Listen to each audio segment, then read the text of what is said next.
Welcome to Wake Up Excited, a podcast about living an exuberant, creative, and fulfilling life. I'm Brad Frost, and in this episode, I'm going to be talking with Christine Vallaure. Christine is a designer, speaker, and the founder of Mundane, an online learning platform for UI and product design. She's also the author of the book Solo, a practical guide to building and running a digital product company as a company of one. I first met Christine at a conference and immediately felt like I knew her forever. Christine is a rare breed, highly ambitious, yet also really grounded, human, and humble. As you'll find out, she cares a lot about work, but also a lot about life in equal measure, and her love for her family is really, really inspiring. In our conversation, we talk about how a good day is one that achieves a balance. We talk about agency, autonomy, and matching your personal style to the work and activities you pursue. We talk about the difference between ambition and competition. We talk about finding fulfillment in the work itself rather than the promise of future goals. And we talk about finding your niche and finding your people. Before we get into the episode, I'd love to remind you that Wake Up Excited is a totally self-funded affair. So if you want to support me, support the show, support my family, and support my other work, I'd love it if you checked out our online courses. We have online courses about digital design, development, and design systems. Right now, we're creating a super exciting online course called AI in Design Systems, where we detail how to use the sturdy infrastructure of a design system in conjunction with the generative powers of AI in order to make great digital products. You can check out our online courses at bradfrost.com/courses, and you could use the code WakeUpExcited to get 15% off. All right, without any further ado, here's my conversation with Christine Vallaure.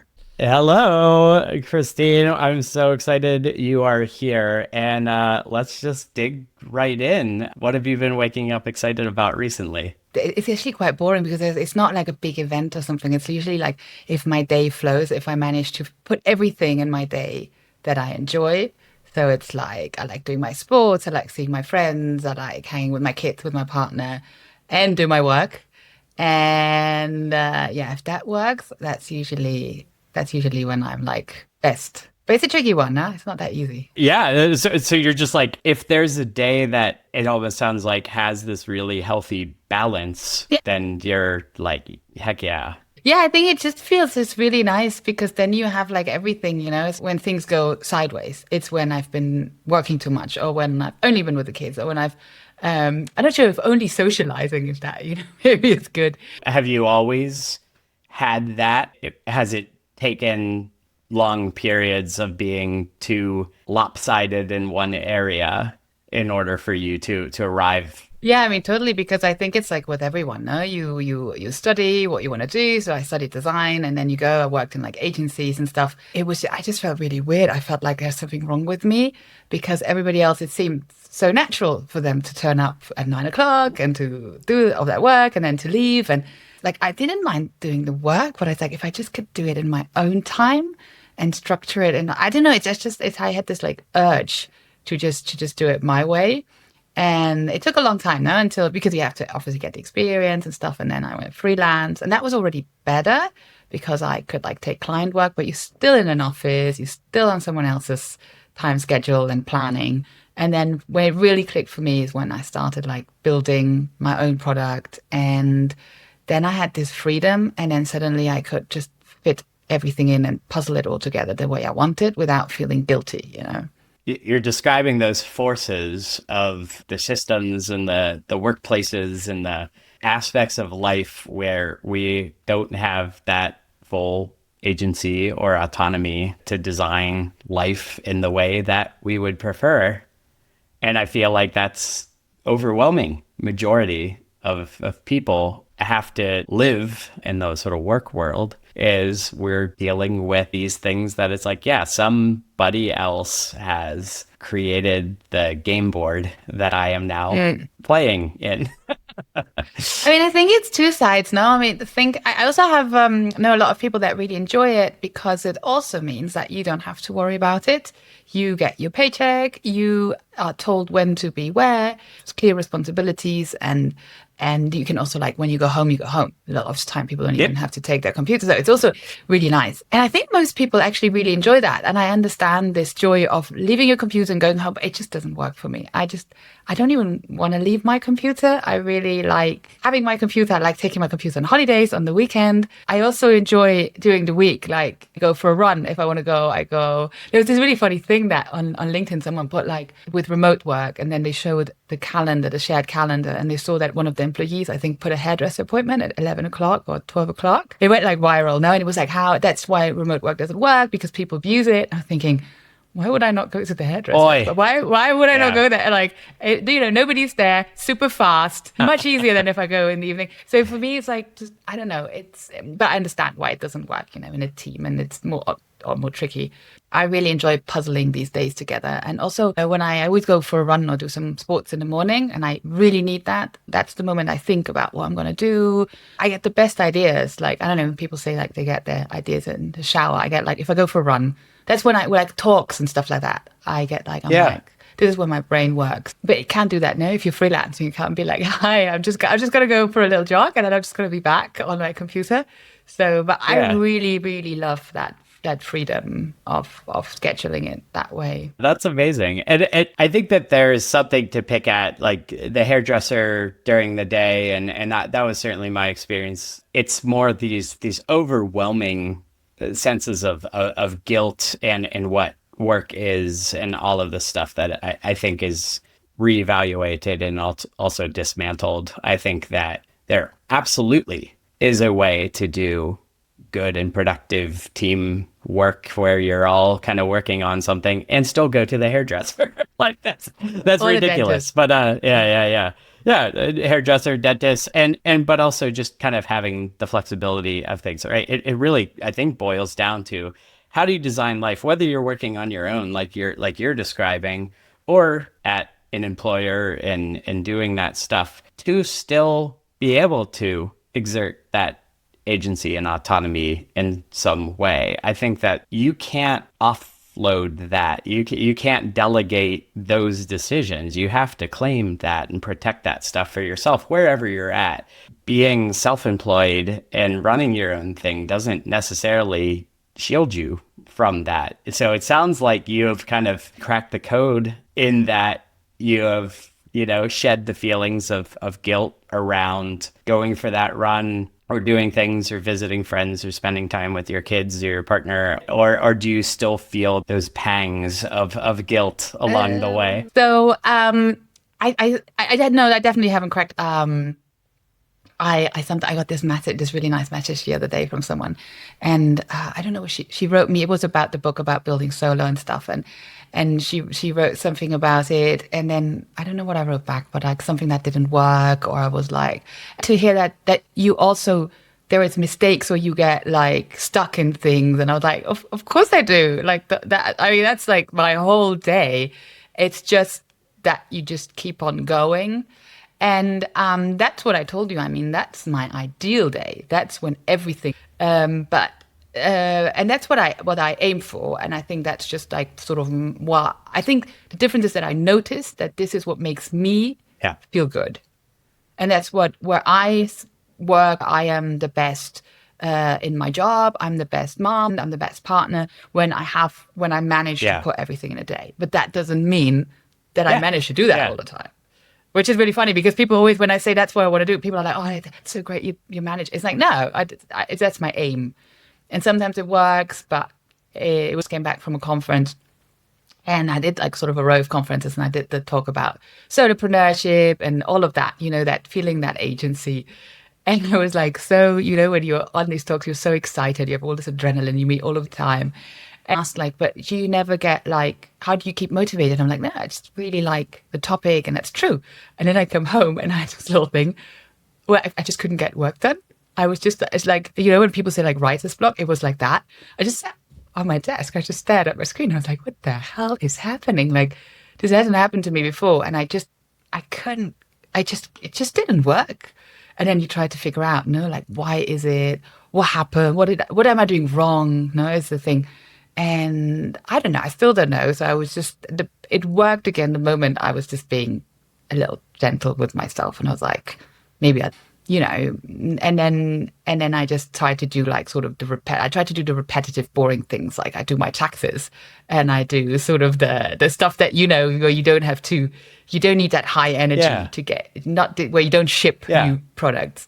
That's what I try to do, because it's just, you do get stuck. And it's also funny because what you say, this feeling of guilt, like I obviously then have it a lot, especially when you've just been on a stage telling people like, this is how you look, how inspiring all of that is. And you're like, oh my God. And I'm sitting, That's right. You were taken out of your routine, right? You're going, traveling, speaking at these conferences. That's not the normal routine, right? So just that in and of itself throws a monkey wrench into the whole machinery of you working. But then I'd also be curious to know, it's like, if you feel like you're in the middle of something, you've kind of done the work to kind of get the momentum going, but to kind of get that momentum going, right, requires a lot of force. Get the boulder moving again. Or if you felt like it was like more like a proper block, you felt yourself pushing, but you just couldn't get the ball rolling. No, because it's very true what you say. I think there's two things. There is this pushing to get the ball rolling. And I think people mistake that when they get started a lot of the time as a block. And it's not a block. It's what everybody has. And I had this great teacher at uni. So I studied product design. And when we did sketches, he was like, do 10 sketches and we're going to throw them away.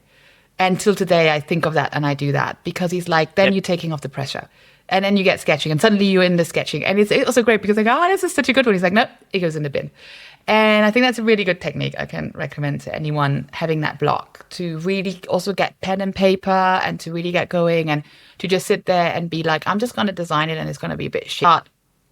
Like almost I really like. And then I get going because it's never. So that I think it's more, that's technique and really just pushing yourself, just not just telling yourself to just do this stuff. But the other thing I really had, and I had that for the first time, where I really had a complete block, where I was just like, I was like, and I still don't know what happened, but I think I was just, it was config, it was so much adrenaline. I went from San Francisco to Berlin with the jet lag, my culture, other culture, and I had such a great time, so many people. And then, it's also, then you also have a private life where you have stuff to sort out. And it was just like the first time. But it's funny because you have this, you get this, it creeps up, no? It's like sort of you're a bit like, oh, I don't function. And you're like, what if I don't function? What if I don't? Because that's like my superpower, is like shipping stuff fast as one person. And so you suddenly start doubting stuff that it's still there and you probably just need a break. But that's, I think, it's more than the guilt thing, because I don't have the guilt thing anymore, because I don't look at the hours I work. I look at the output. And I usually do a list for what I want to do in a year, what I want to do in the week. And so it's really nice. And I keep it on Notion. So I tick it off. And when I get a bit like, oh, I'm not getting anything done, I look back at a list and you see all the... And I think it's also, a bit of a fright when you start doing different talks, different topics, when they're more personal, when you're more like, I think it sort of creeps up and you're like, can I, like, because I really don't like when people talk the talk and don't walk the walk. So it's a bit like, you don't want to be that person. So you're like, I have to ship. And that never happens. I like what you said earlier about, it's like kind of the way out was kind of just being gentler with yourself and almost kind of trying less in order to kind of get going. Yeah. It seems counterintuitive, but I think that a lot of people, we see it a lot. People put a lot of pressure on themselves.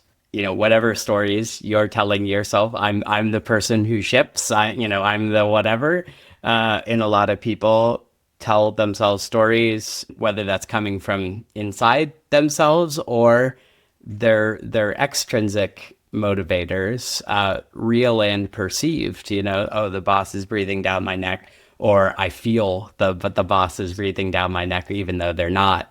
I see a lot of those dynamics at play, And that all leads to that false sense of, I have to get this right. I have to get this perfect. I think what I'm hearing from you is that it's just like you work when it's time to work, and when the stars have aligned for you to do that work and you're interested in it, and you're like, oh, that's a good idea, or I feel like I'm in the mood to dig into that.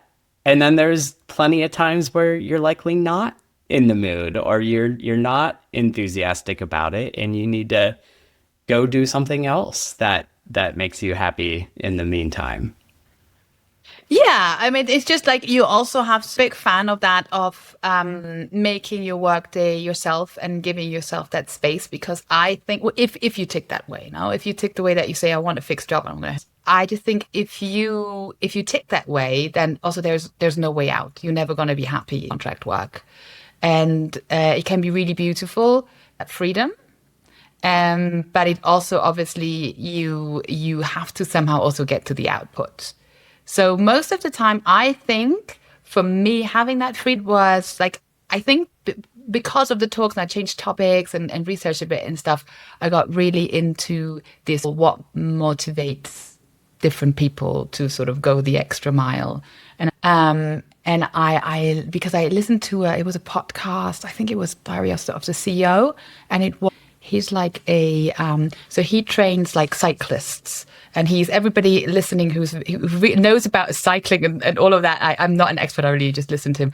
And I got really into the idea of sports psychology, because I think it's so interesting, because you pushing yourself, you want to, but it's really interesting, like how he explained it, because he changed the dynamic from of thinking about the win to going of thinking about the pedal. So he said that it's like focus podcast is like really, really good how he explains it, because he says the problem is when you only focus on the win, then also the win is such a short moment. First of all, you might, and second, if you get there, it's just a split second, and then you're having also this fall afterwards. So what you're going to do once you reach the podium? So he says they got much better output, they got much better athletes by focusing on the pedal, because I said that's the only thing you can influence as an athlete, is that you having that perfect pedal stroke every time you cycle. And then if you win, it's like a little plus on top, but your aim wasn't the podium. It was I think it's just a beautiful thing that, and so I got into like reading about this sports psychology things, because I also think when you're an athlete, there's all these people they think about, like nowadays, they think about your nutrition, your well-being, your like all of this stuff. And then when we work, and especially when we run companies, and I think I'm really interested in the whole. I have a lot of friends that work in startups and, the exit and all of these things. I think it's exactly the same. And we do the same, but we just go for the end goal all the time. And so I think this is like why I became also so obsessed with this every day, because it's this idea, of the pedals, and that you reach it in the end. And I just find it very interesting how different people rate them, and how we also take into account that we're getting sick, which with an athlete we wouldn't, to get injured. So people really watch it, but if you're running a company, nobody watches. Yeah, it's like that physical and mental health is, I think, a lot more front and center for an athlete, where that's their aim. I do love that pedal, not podium. The word is really presence, and I think that you started this conversation, I think, in a really beautiful way, in saying it's like the excitement kind of comes from living a good day, a balanced day. But you've identified that that's the goal. That's the goal, is to live a good day. For me, for me, you. not for everybody. I would say very, very. I would agree, but I would also throw it out there to everyone that the goal ought to be for any human being on this planet is to live a good day. Because I think that many people get caught in the trap of whatever those podiums are.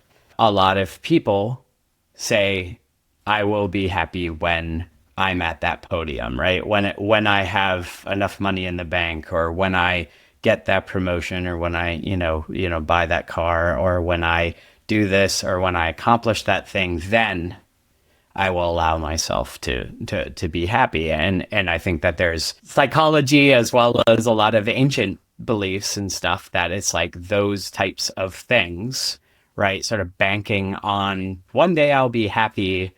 It Yeah. truly is that mentality of saying, what does a good day look like for you, right? And you're going to have your own version of it, right? You described it beautifully. You want this healthy blend of fulfilling work, family time, friends. It's that presence, and learning how to cultivate presence, and learning how to cultivate gratitude for the day. It's like focusing on the pedal is the fact that you live in a world where you have a computer screen in front of you, and just that's a miracle in and of itself. And the fact that we're able to talk across geographies and oceans, and like it's stunning what reframing can do. And it is that the focus on that presence and the gratitude and the ability to just kind of say, like, I'm going to make today a good day, and this is what I'm going to shoot for, and I'm going to fall short. But at the same time, like that's what you're striving for, is to have a good day. The results of that Yeah. will come, and it sounds like you do some like far future or near to far future planning that helps you sort of, pedal in a direction, but you're aware that you're not going to get there all in one day. I think it's more also why I was think so amazed by, or why I really, really enjoyed this talk about the pedals and the podium, because it still includes the podium. Because I think a lot of the time when you talk about enjoying the day, it also sounds a bit weird, because it's, first of all, you need to have the economic freedom to do so. It sounds a bit like you're just lunching and hanging out with your friends. And that's really not what I mean, because I'm a big fan of being ambitious about things. And I think there's a big difference whether you're ambitious or whether you're competitive. And I think competitive, it's not a bad thing. If you're an athlete, if you're in a team, you have to be competitive. Otherwise, you need that. But for example, I'm not competitive at all. I'm ambitious. I don't care if my neighbor has a bigger house or a bigger car, but I care that I have the it's not like I'm living in a little hut and I'm just living of love and painting pictures, which is also great, but if that's your lifestyle. But so I really want to bring back the idea that by making your everyday worthwhile and focusing on that paddle, you're still keeping the possibility of the podium. And I think that is really important, because I don't want to tell the story of just ditch the work and just live the happy life, because I also think there is so much satisfaction in creating good products, creating a company that you enjoy, having a team, however you tick. I like working by myself, but I also have, like, when I see with my friends, when they lead teams, like, there's so much joy when they find the right place. And I just think it's just so easy to get lost.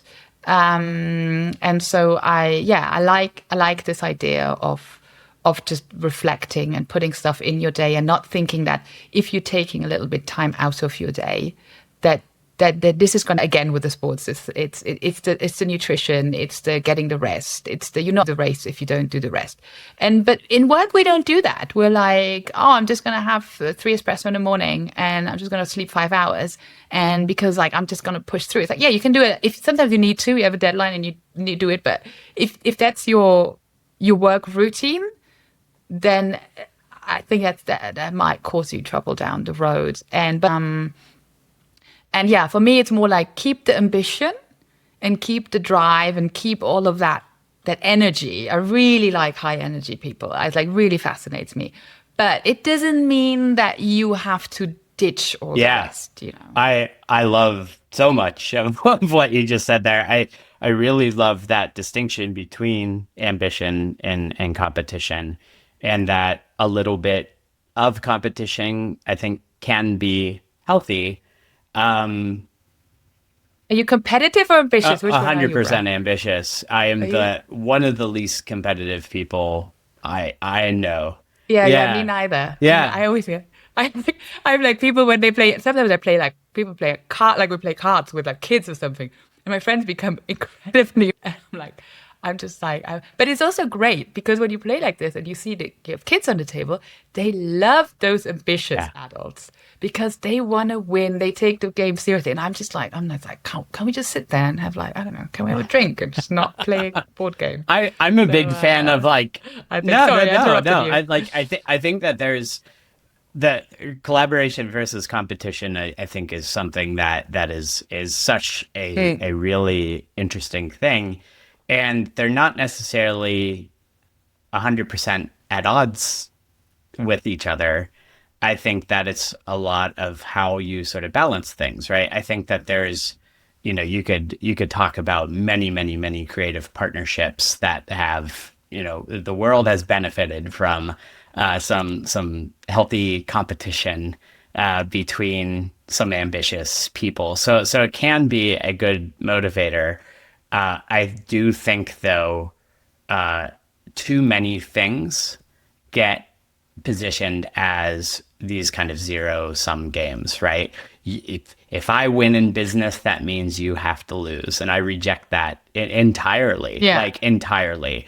I think that, and that's really, I think at the heart of creativity is to sort of see opportunities and to not see things in a zero sum way, but rather to sort of find inventive ways where more people can live and play and exist, right? It's oh, here are these paths, here are these well-worn paths. Well, what if we make a new path? And that is, I think, really exciting and kind of rejects that idea of it's like, here's these people that are doing similar things and they are my competitors and I must win. And if I win, that means that they lose. If they win, that means that I lose. That's kind of been one of the most fun things for me as I've kind of like really gone out on my own is to explore and actually like live.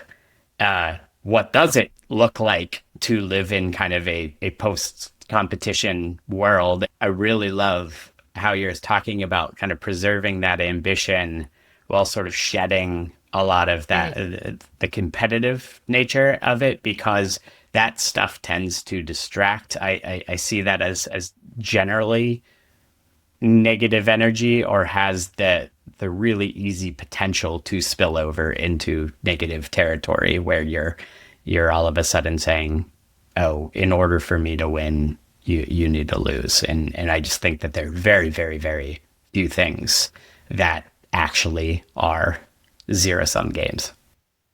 Yeah, I mean, for me, it's difficult with I'm just thinking if there is examples. I mean, in sports, if you're playing for one team, the other one has to lose. And I think it's probably somewhere in life as well. But I think it's more if you building larger companies and you really need a huge market share in order to maintain your company, then I understand that. But that's just nothing I'm interested in. And it's just absolutely, I like niche markets. I like the small agile thing, which I think is the same you do. And so I think it's just such a beautiful place to operate because I mean, we have it now when we meet at conferences. And then everybody I admired, I now, it was so great because I started conferences, I think 3 or 4 years ago. And everybody and it's so great because you also think you have this admiration and you look at them and then suddenly you meet those people and all of them, if I mean for me it's more like course creation directly, so it's like someone like Molly, someone like Joey Banks, like sort of that crowd, like Pablo Stanley, doing like this exactly the same topics than I do, and you meet them and they're just absolutely brilliant and you get along with them, and it's not even that we're swapping ideas because we still operate in niches, but you also notice we operate in different niches. And I mean, you do stuff with Molly and then I promote Molly's courses, even though I could probably get people off than me. And then she sends people over when they need other stuff that I do. So, and it's for me, it's more like meeting those people, rather than swapping one-to-one business ideas. it's just the energy you have, because all of them are really ambitious and they're really into the craft they're doing. And they have such a high standard of craft and such a high standard of producing. So, and that is what really motivates me when I'm like, wow, like I know these people, and they're like, some of them we can really call my friends by now. And that's more sort of, it's like sort of this little side universe. And actually it was, there was a talk on the main stage, and it was Jeremy Hindle who does stuff. And he didn't even know what Figma was, but he does like movies. And so he came and he was like, I'm just doing this thing. And then he was on stage and he was like, I really like being here because I always feel like I'm, he's very creative doing these sets.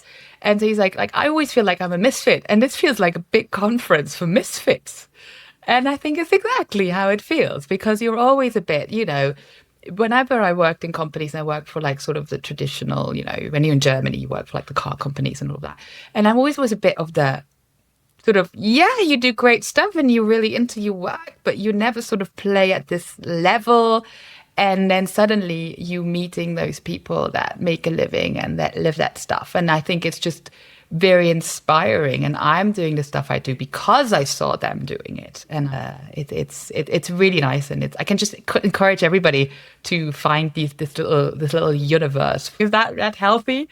But I really like sort of when people are really into it, and it doesn't mean that they're intense. It just means they have a really high energy and interest in what they're doing. Doesn't mean it's that it's exuberance, right? And it is infectious. And that's what the show is. And whether you see yourself that way or not, I could spot a fellow traveler a mile away, and that's what the show is. But and I love how you're describing it, which is there's this admiration and there's this like understanding that it's like, oh, these people are exuberant and enthusiastic and inspiring and passionate, and I am that way as well, and I can kind of draft off of their wake in the same way that you can deliver that for other people. And I think that's really, kind of the spirit of this podcast is that I think that everyone looks to people like you and a lot of the other guests on the show and stuff for that, here's this energy, here's this enthusiasm, here's this general sense of ambition and optimism and positivity that I think a lot of people are starved for, unfortunately. And I think that everyone has the capacity for that energy, for that creativity, for that outlook. I think that it comes easier to some, like there's just genetic factors, no doubt, at play. There's environmental factors at play and stuff like that. But really, at the end of the day, you have this excitement, and you could feel it in other people. That admiration, I think you're describing it very well, is like that admiration for other people's enthusiasm. You can wield that as a tool to go back to your own work, whether they're operating in exactly the same field as you, or they're making movies, or they're a musician, or they're just like somebody else doing whatever they're doing in life.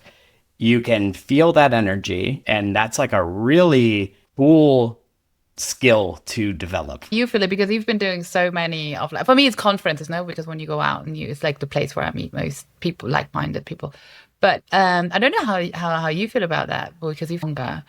Like if you still get that, because I also imagine that at some point, like now I did so many, it is, I mean, maybe you're right. It doesn't even have to be that. It doesn't have to be someone who works in exactly the field. Sometimes you just go for dinner and someone just has it's just, I'm not very esoteric, but in the end, it is a sort of an energy.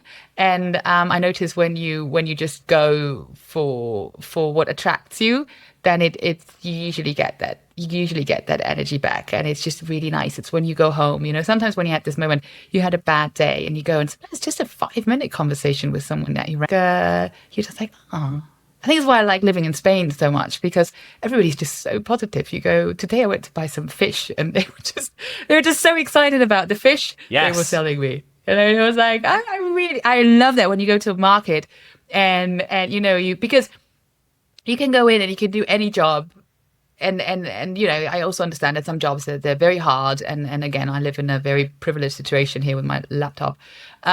But then sometimes you just go in the shop and they're just so into that thing. And then I was like, I don't know how to do that fish. And then the lady next to me gives me sort of recipe ideas. And then the guy selling it is like, no, but you just do it with butter and this and I'm just, then I get really into it. And when I was at uni, for example, I was working part-time, like in bars and restaurants and stuff. And it's just like, it can be, it's really good fun. And as soon as you see that people are really into it, like there's some people, they want to make the perfect cocktail and they're just so into it. And they just want to they're like, ah. And then there's just some people, they have to do the hours because they want the cash, which is also fine. Sometimes in life, It is about that. But if you can manage to twist it or to go somewhere where you like it, then, for example, I could have worked in like a lot of people that worked in uni, what they did, like call centers and stuff. And I think I would have just been I would have earned more, but I would have been really bored. And so I just worked there because, again, there was music, there was that sort of spirit. And especially people working in like sort of the service industry, they're usually really into it, when they run their bar, when they run their restaurant. And I think it shows. And whenever I go somewhere and someone's very excited about like stuff you didn't even think you could be excited about. Like I do think, and it's like, I know that we have been focusing on this professional angle to this, but I think that you were saying you're not esoteric or as esoteric, but it's like, it is that energy, and it is the people who can find the excitement in fish, and the people who are just there, and it's almost like this I'm here anyways, I might as well have fun and be interested in this because otherwise I could just be, my head could be elsewhere and I could be miserable and I could be thinking about all the things that I'm not doing and stuff. And so it really is in those, I think those truly mundane experiences and those everyday things. Not everything is launching a book or launching a course or all of these like professional accolades or all of like these big sexy projects and stuff like that. So much of it has to do with just, again, living that good day and making the decision to say, I'm going to choose to be interested in this. I'm going to find fun ways to find satisfaction in sometimes even like boring things. I bet you any money, if you were to work at that call center, you would have had a blast. You would have found the ways to connect with the human beings on the other end. There is jobs I was seriously bored at, I can tell you. And the funny thing is, there were jobs that, I think the one that most, I'm not going to say which one was, I think the job where I got most money, it was that I just had to leave. And there was people that they were super happy there. Again, I think it's very important that everybody notices the way they tick, which is beautiful. Otherwise, we would all want to do the same job. But there was just like, I can't deal with politics at work. Like, I really cannot handle it. I get depressed. I'm just like, something inside me just goes, when there is politics and titles and ladders, and it doesn't work for me. It just but there is people that are really good with it. It's almost like they're playing a little game. Oh yeah. And then, it makes them tick. And then I'm like, great, you do it. You take the pay. It's a shame because I would have wanted to keep the paycheck and just. But I think it's very individual. But for me, that is like, there's definitely environments. I think there's a lot of it is intrinsic. Mm-hmm. A lot of it is that you make your day. And I think I always try to do that. I'm like, what you say, I'm here anyways. But there is also environments where you just don't fit. And when you just don't fit in, then you also have to leave.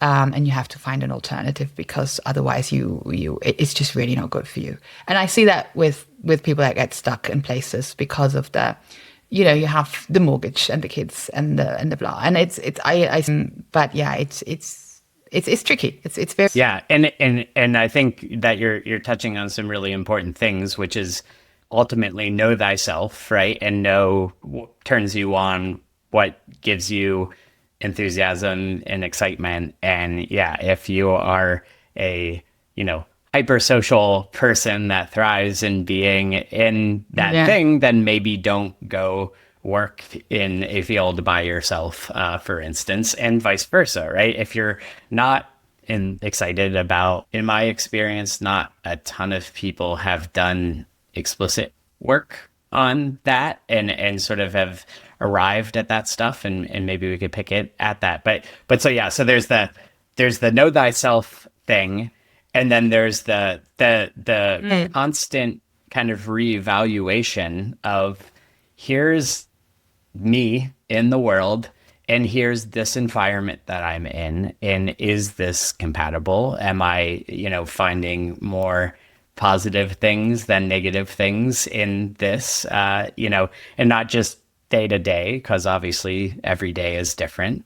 But it's like, if you are able to sort of like see a pattern or a trend of ugh, this is not serving me, overcoming that pressure, that extrinsic pressure, mortgage, kids, etc. Like those are very real things, and what people have to deal with. But at the same time, again, you don't get that time back. Like I think that's like the one thing that I've really learned is that, just like you said, you've seen people get stuck. I think that's definitely been my experience as well. And it's just like, yeah, you could make 2 and 2 equal 4 in a lot of ways. And again, some of those ways can be quite inventive, as we've been discussing here. And there's risk involved, in sort of making moves. But like, do you really want to subject yourself to, 15 more years of this, and then I could finally get out of this place, and I'll have, when I get to this place, I will be happy. And there it is again. It's like, it really is that, like, how do you turn that attitude on its head and back into how we started the conversation, which is have a good day. Like, how do you take that and turn it around? But I mean, I also think there is another way also to see it, because I have friends that have said, my work that's not the place where I get my fulfillment. My fulfillment is my family, or is my hobby. And then they say, well, I just get a work that I enjoy, that I'm fine with. And I think it's also a very valuable way, that you do that you say, this is, I'm not, for me, it's very tricky, because I am my work.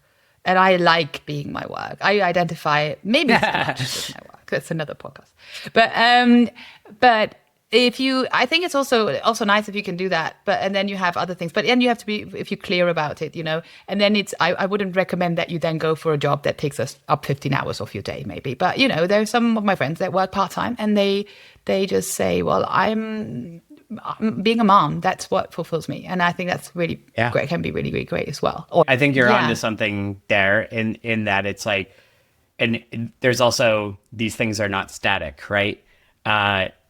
You becoming a mom fundamentally changes your priorities in life, right? And changes that. Yeah. Oh, completely. And completely. so No, and also how you do things, how much time you have in a day, and how much, because I love being in control. I'm a big fan of control.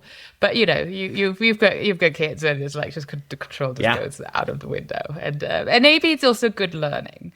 But now I remember what I wanted to say with what you say with it has to feel good. I think I want to write that somewhere, that is like, when you look at with work, you're gonna have moments where it's hard, where there is problems, there is stuff you got to go through. So it's not about just ditching it as soon as it feels bad. But I think it's always like, if you look at the entire year, have you been around 80% fine?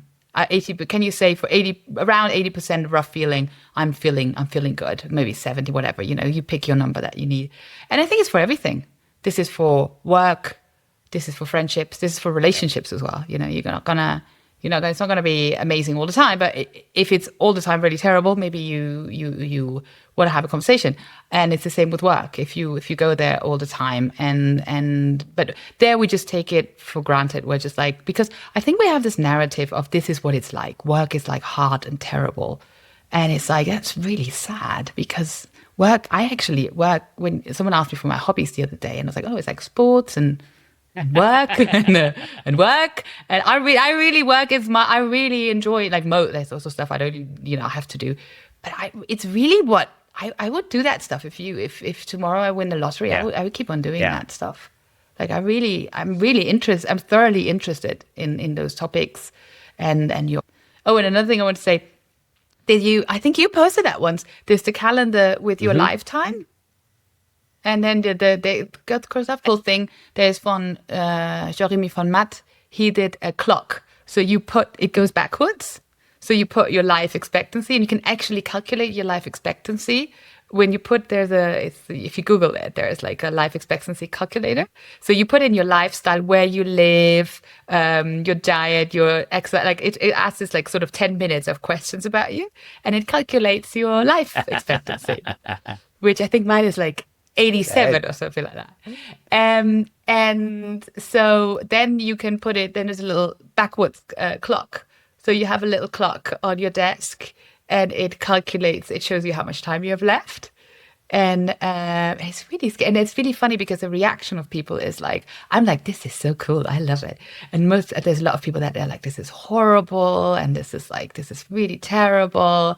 And it's scary, yeah, because it feels infinite, the time you've left. Yeah. But turning 40, you're like, shit, I thought how did that happen? It comes for all of us in a lot of cases sooner than we'd like. And that's, I think, one of the most humbling parts of it all.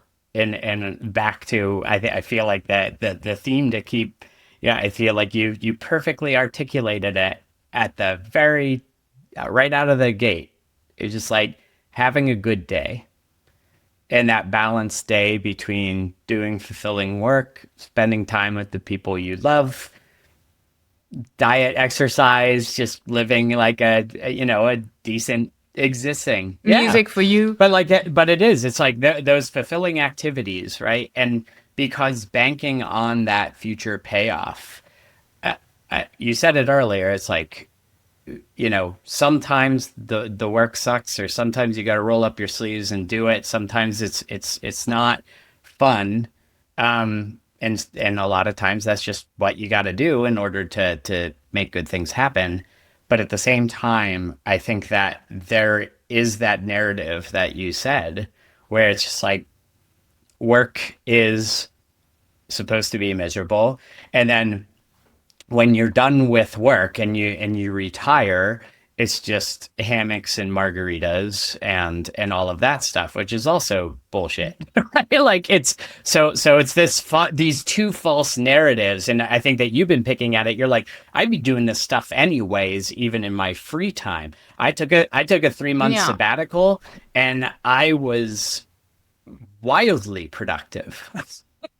And it's just because of how I'm wired. No, it's like, it's not like, I sometimes think like I get more done, and because I don't sort of kill myself Monday to Friday, I'm still up for a bit of work on a Saturday and Sunday. So I also read about my work, and I would like listen to podcasts, and it's because, again, it's a luxury. I'm completely into the stuff and there's so much happening, with like technology and things that to research. But I have to also say, contradicting my own words, I have seen people that retire and they're incredibly happy, and they did the whole treadmill and then retire. And then I have seen did the whole I'm just going to ditch family relationships and everything, and I'm going to go all in, and then I'm going to have the exit. And then it is a feasible road that you can do.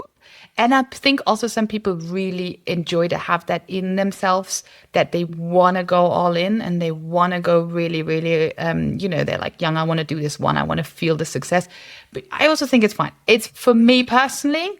And it took me a long time to realize, because I think, again, this comes back to this, when you are an ambitious person, you do sometimes look at this and this feels like this is the poster perfect of ambition. No, building something, getting that funding, like making it big, getting that recognition, because you obviously get a lot more press, you get a lot more attention if you had the huge numbers and all of that. But so for me, it took quite a while to notice that I am not cut out to do that, and that there's nothing wrong with it, and it doesn't mean that I have to ditch my ambition. That it still means I can do things in other ways, and that it's relevant. You can earn well. It doesn't mean that, because we also have this thing: if you don't go here, then you're down here. But that's not true. There's a lot of space in between. So I also find it very important to always say this when I also went to do the talks about solopreneurship and building and building your own product and having this joy in building. You can still earn money. There is nothing shameful about earning money. You can say, I want to become super rich. It's like, if you want to do that, you probably have to look at your strategy and how you do that. But it doesn't mean that you're going to be, because we still have the poor artist in our head. And it's, especially with today's technology and all the stuff you can do, you can just twist things a little bit, That's precisely it. Startup founder abandoning life and going all in and getting the hockey stick in the exit. As I've talked to those people myself, I can see you're struggling with that idea. It is, and it's not to say, back to athletes, all right? Like there really is something about. Yeah, they do right. that. But a lot of the times I think that it truly does come at a cost. And when you look at those athletes that once their career is over through retirement, or a lot of times like through injury or whatever, they're like, oh God. And it's like the void, you know what I mean? And so it's not to say that amount of focus or whatever isn't necessarily should be avoided at all costs. But I really love what you're saying, is that there are a lot of ways to do this. And I think that there's a few predominant narratives. Here's the hockey stick of growth, and that's what constitutes success as a business, or here's what a successful career or a successful life looks like. And it really is about, I think, rejecting those narratives as the only viable narratives, and instead saying, well, what exactly would I like my life and career and everything else to look like? I can guarantee you there are ways. You've mentioned it kind of throughout, and I want to pick at it. You're like, oh yeah, like I realize like this is, my privilege, and this is our, field, and we're really like lucky to be here. I truly believe that this is applicable to any person, that there's not like, obviously we're very lucky. Obviously we all have like our privileges, but also our disadvantages as well. But it's really about recognizing where we're at, where we're coming from, and where we're trying to go. That is applicable to anyone, irrespective of their field, their industry, their privileges or disadvantages in life.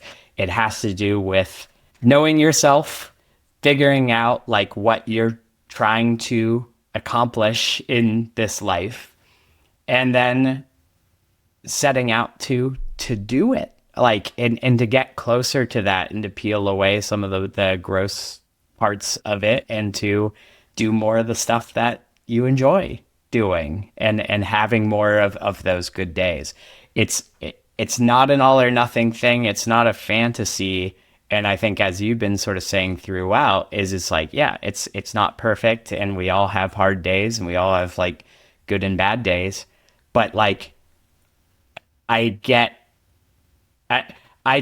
sensitive whenever it's like, oh, like this is for people like us, that this is exclusive to, and I hear that a lot, because people will be like, well, Brad, of course you can say this. I'm just a person, same as you. And I think that like what I want to pick at with this show and just in general is to sort of like help more people take that kind of often very self-defeating sentiment out Yeah. of the equation. I think a lot of people do say things like that in order to say, I'll just be over here and be miserable and resent the people that I see, going for it. And I think that it's like, I'm really interested in helping people go, you're slinging fish. You can, you can be doing this. Like Yeah. you can be arriving at a place where you wake up excited, you do your fulfilling work, you're sharing recipes with your customers, you're coming home to your family, you're putting your own fish on the table. Absolutely positively possible for people, and that it's like it really is these kind of like self-defeatist types of attitudes that I see being very, very pervasive. And there's a lot of stickiness to those ideas. And social media landscape doesn't help. Putting people on pedestals doesn't help. Certain professions, the startup founders, these brilliant minds, these solo minds, all of like the culture that we live in doesn't help any of this. Well, I couldn't be that, right? I'm but a lowly person here, and I call bullshit on everything. Yeah, I agree with you. I think there was a lot of meritocracy involved. And I think that's true. I still obviously do think it's like where, I had access to Yes. an education. I was able to learn English because my parents was foster this. So I can make courses in English. I think there's a lot of that in there that I don't want to say, No. this was all me, because there was I had a Yes. good head start, and I think that has to be taken It into does. account. But I also think what I fully agree with you is the whole thing that people go like, "Oh, you were just lucky," and it's like, no, because the luck thing, that is true. There is luck that you meet the right people. That I met Vitaly and Karis and all of them, that said, I think we should speak. But that only happened because I wrote a weird, nerdy article that they enjoyed. So in order to get the luck, you don't know where the luck is sort of flying around. And so you've got to go outside and you've got to be ready and you've got to be prepared and you've got to get your stuff. You have to show, first of all, with your content, who you are, what you're interested in. And I think then you have to be ready when luck knocks, because otherwise it's and it is involved. And yeah, I see it as something that's like sort of circling around and you never know when it's going to like pass you. But when it passes, you have to be there and you be like, Yeah. I'm ready. Because otherwise it's just going to fly to the next person. So it's a big mix of a lot of things. And, what I really like is what you say. It's because again, when we think about this waking up excited, we think about waking up excited in everything sorted out and falling into a successful way, how we define or how society defines it. And it's more the other thing. It's more the having pride in It's all the more little the things you it's do, more in the personal as I fulfillment. said, the buying the fish, the serving, Yeah. yeah. And just being I mean, I have a friend of mine said it the other day. I had a friend who was cleaning windows in university as a side job, and he became so obsessed with the best window cleaning technique that he had it all figured out, and he had all these big YouTube videos, and he had like he was like killing the Amazing. window cleaning business at some point. And it's just really Yes. cool. And he actually managed to sort of optimize the window cleaning and make a whole art of it. And he was very proud of it. And, people would, so that's the sort of, I think that's the sort of spirit now that we agree we're talking about. Like whatever little job they give you, or the person that said you can sell ice cream and you can be the star Oh my on the God. beach. Yes. I or you mean, can just be this that's a miserable great person that's job. like, it's fucking hot, I have to sell ice cream.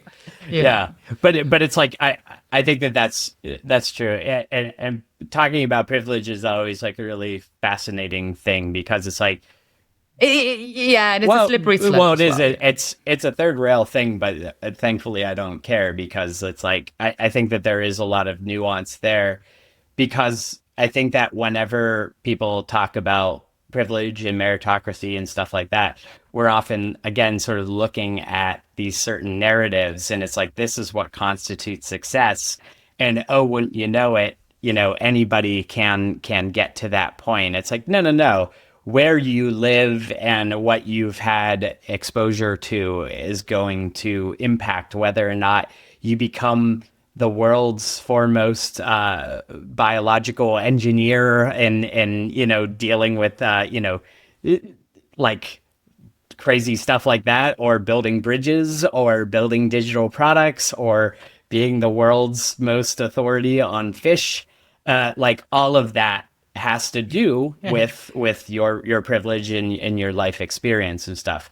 But again, like just how we started this conversation about living a good life, I think that's really the metric, the success metric that I think is truly available to anyone, irrespective of your specific privileges and disadvantages, of which everyone has a different and different shaped terrain in that department.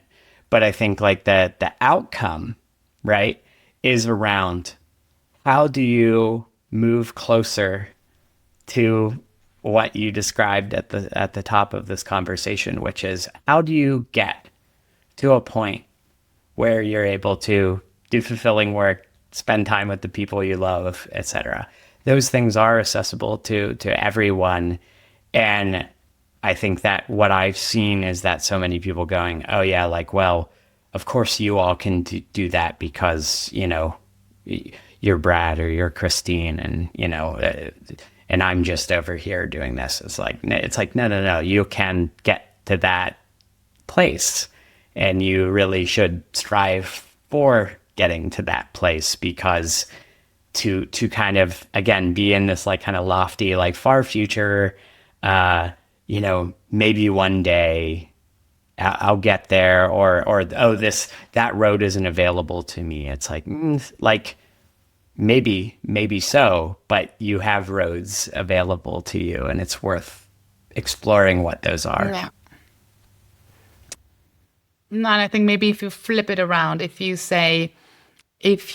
have that in my talk, actually, in the solopreneur one, as a finished slide, as one of the last slides, where it says, if you have the possibility to shape your work and your career, then use it, because that's the privilege. So I think it's more this way around, that a lot of people, they have that privilege. It's available to them.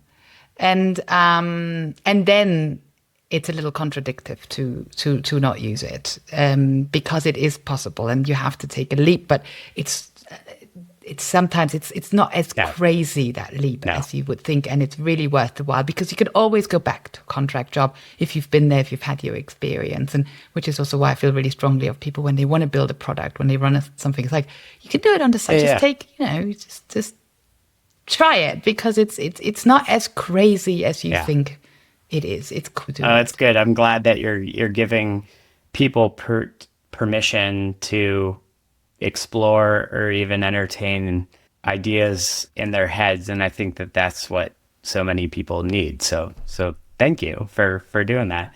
A couple of things before we wrap up. You've kind of like alluded to it a few times, but like, where could people find you? And you're sort of talking about your talk and your book. You want to plug that real quick? Yeah, so the best way to connect is, here is my name, Christine Vallaure, which you should see. If you look me up on LinkedIn, this is the most social media channel I'm most active and put most stuff. And then you can find me on moonlearning.io, and you can find the solo, it's thesolo.io. And then, if you just Google it, you're going to see all the talks, and they're also up for free. And always excited to hear that. I mean, the nicest thing is when people look at these things and then they send me, I built something. Beautiful. I made something cool. That's incredibly fulfilling and rewarding. It's like you can make a finite number of things, but you're empowering other people to make things on their own. That's great. I am trying to make some more stuff as well. So let's see how that's good. That's how we do it. Yeah. And then the last question is, what music do you want more people to know about? It could be. I mean, they're quite. I have no secret tips. Was a little more exciting with my music. I love Jamie XX lately. I've been to a Jamie XX concert in Berlin a few months back, and it was the best concert I've ever been to. Like, I was just dancing. I was like, oh my God, he's just, and I think he's the one, he's a good example of all we talked about. He comes on stage, you know, he's like big, he comes on stage, there's a DJ before him, and he just goes, hi, and just, there's no intro, there's not, he just, when you hear interviews with him, he's a bit like, it feels almost like he's like, can you just leave me alone and listen to my music? Like, I put it all in there, like, just, and I just think he's just, I love it. And my German worried, anxious soul loves listening to a lot of Depeche Mode once in a beautiful. while. So. Amazing. All right. Well, thank you, Christine. Thanks for coming on the show. This was a lot of fun. So thank you so much, Brad. All right. More soon. Take care. Thank you.